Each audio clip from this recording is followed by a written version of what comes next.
नमस्ते, जय हिंद। कैसे हैं आप लोग। इस वीडियो में हम लोग बात करने वाले हैं रोग प्लैनेट की। रोग प्लैनेट मतलब भटका हुआ प्लैनेट। तो आगे बढ़ने से पहले सब्सक्राइब करिए, लाइक करिए और अपने दोस्तों के साथ शेयर करिए।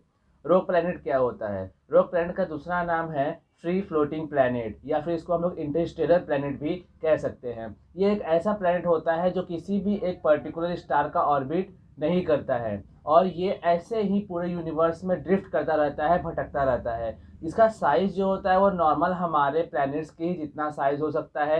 इसके कंपोजिशन भी हमारे प्लैनेट्स जितने ही हो सकते हैं।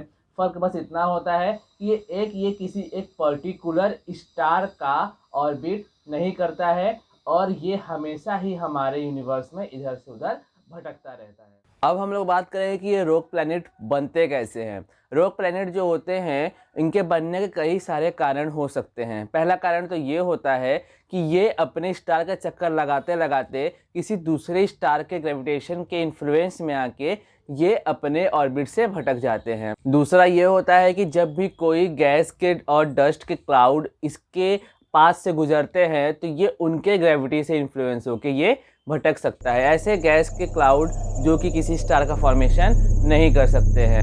आगे हम लोग बात करें तो जो रोग प्लैनेट होता है ये किसी भी प्रकार के एनर्जी को रिसीव नहीं करता है, इसलिए वहाँ का जो टेम्परेचर होता है वो बहुत ज़्यादा कम होता है।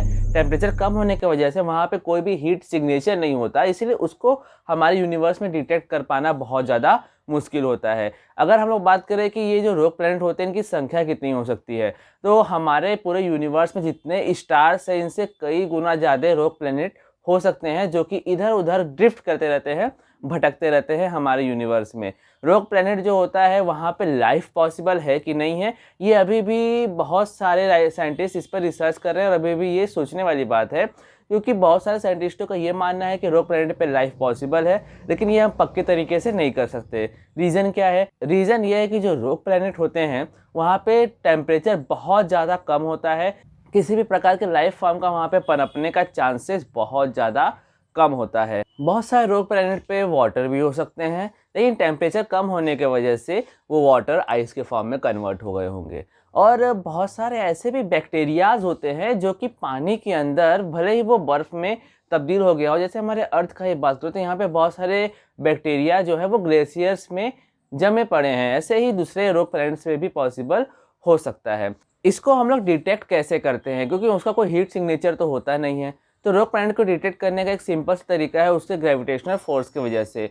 साइंटिस्ट जो होते हैं वो रोग प्लैनेट के ग्रेविटेशनल फोर्स की वजह से उसको पहचान पाते हैं, लेकिन तब भी उसको रैंडमली कहीं भी हम लोग रोग प्लैनेट को पहचान सकें ऐसा पॉसिबल नहीं है, क्योंकि बहुत सारे रोग प्लैनेट ऐसे भी होते हैं जो कि हमें चकमा दे देते हैं। इसीलिए रोग प्लैनेट को आसानी से हमारे यूनिवर्स में पहचाना नहीं जा सकता है। रोग प्लैनेट जो होते हैं वो बहुत ज़्यादा खतरनाक साबित हो सकते हैं, क्योंकि जब तक उसको हम लोग नहीं पहचानते हैं तब तक वो कहीं भी घूमते फिरते रह सकते हैं।